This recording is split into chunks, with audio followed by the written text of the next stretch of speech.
Hello friends, मैं doctor Ashar Khan, consultant international cardiologist, healthy heart clinic, Chhawni, Nagpur. ये हमारा यूट्यूब चैनल है जिसका उद्देश्य है कि हार्ट और हार्ट की बीमारियों की जानकारी लोगों तक पहुंचाया जाए। यदि आप हार्ट और हार्ट की बीमारियों के बारे में और जानकारी चाहते हैं तो हमारे चैनल को सब्सक्राइब करें और बेल आइकन पर क्लिक करें।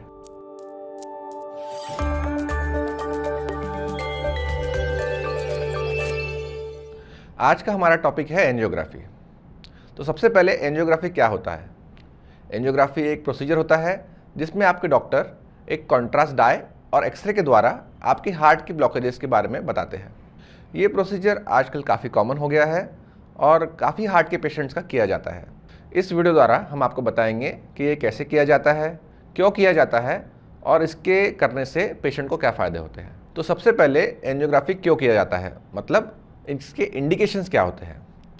सबसे कॉमन इंडिकेशन होता है हार्ट अटैक। यदि पेशेंट को हार्ट अटैक आया है तो आपके डॉक्टर आपको इमरजेंसी एंजियोग्राफी के लिए एडवाइस करेंगे। हार्ट अटैक के अलावा यदि आपको ऐसे लक्षण हैं जो हार्ट में ब्लॉकेज दर्शाते हैं, जैसे कि सीने में दर्द होना, चलने में सांस फूलना या फिर घबराहट बेचैनी होना, तो आपके डॉक्टर आपको एंजियोग्राफी एडवाइस करेंगे।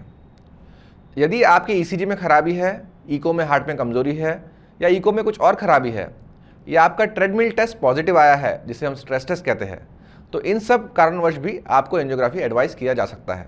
यदि आपको एंजियोग्राफी एडवाइस किया गया है तो एंजियोग्राफी के पहले आपके कुछ टेस्ट किए जाएंगे। आपके डॉक्टर आपके वाइटल साइंस यानी कि पल्स, बीपी, SpO2 देखते हैं, वो आपका ECG देखते हैं, आपके इकोकार्डियोग्राफी के बारे में भी स्टडी किया जाता है। एंजियोग्राफी के पहले कुछ ब्लड टेस्ट किए जाते हैं जो हमें दर्शाते हैं कि एंजियोग्राफी करना आप में सेफ़ है कि नहीं है। ये ब्लड टेस्ट होते हैं CBC, जिसमें आपका हीमोग्लोबिन का लेवल, आपका प्लेटलेट का लेवल देखा जाता है। किडनी फंक्शन टेस्ट, जिसमें देखा जाता है कि आपकी किडनी बराबर काम कर रही है कि नहीं कर रही है। एक बार आपका प्री वर्कअप हो जाए और सब कुछ ठीक लगे तो आपके डॉक्टर आपको अपॉइंटमेंट देंगे। अपॉइंटमेंट के दिन आपको 4 से 6 घंटा खाली पेट रखा जाता है। एंजियोग्राफी के लिए आते समय आपने आपकी सभी दवाइयों को लेके आना है। यदि आपको डायबिटीज़ है तो आपने आपके डॉक्टर से पूछना है कि आपने आपकी डायबिटीज़ की दवाई सुबह लेनी है कि नहीं लेनी है। एंजियोग्राफी के समय आपकी जितनी भी ज्वेलरी, हेयर पिन्स, वॉचेस, ये सब रिमूव करना होता है। आपको जनरली एक ऑब्जर्वेशन रूम में रखा जाता है और आपको OT गाउन दिया जाता है। एंजियोग्राफी के लिए जो ज़रूरी IV कैनुला रहता है वो आपके लेफ्ट हाथ में डाला जाता है। उस IV कैनुला से कुछ ज़रूरी दवाई आपको दी जाती है। कभी कभी जो पेशेंट बहुत एंग्शियस रहते हैं उन्हें एक हल्का सा माइल्ड सेडेशन दिया जाता है जिससे उन्हें रिलैक्स लगता है। इसके अलावा आपके हाथ की और ग्रॉइंस की शेविंग की जाती है। ये कुछ एरिया है जहाँ से हम एंजियोग्राफी करते हैं, उस जगह के बाल निकाले जाते हैं। जब आपकी तैयारी हो जाती है तो आपको कैथ लैब नामक एक OT में शिफ्ट किया जाता है। कैथ लैब एक ऐसा स्पेशल OT होता है जिसके अंदर एक स्पेशल एक्सरे ट्यूब होता है जिसके द्वारा एंजियोग्राफी देखी जाती है।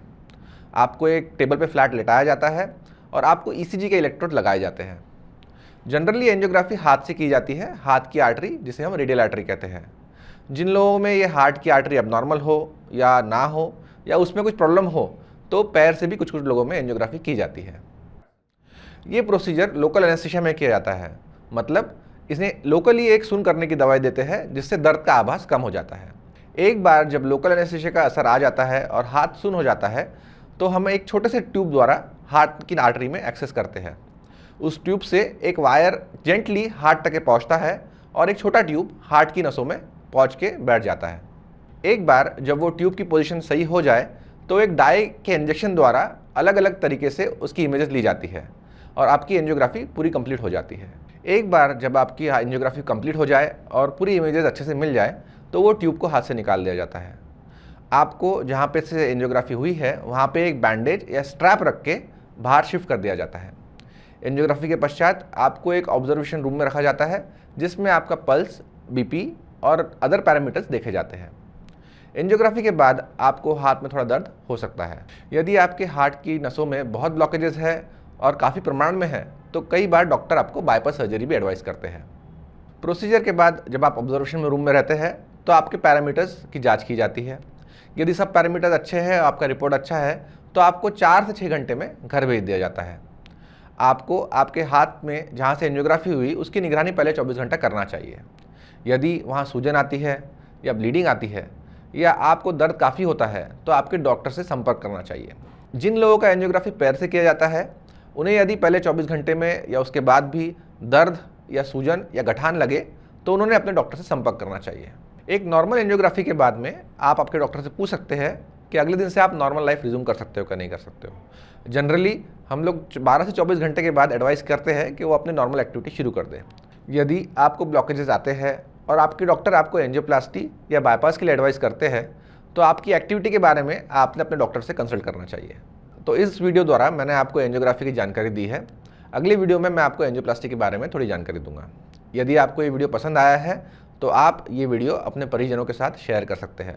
यदि आपके मन में कोई सवाल है या कोई डाउट है जो आप क्लियर करना चाहते हैं तो प्लीज़ कमेंट सेक्शन में लिखें।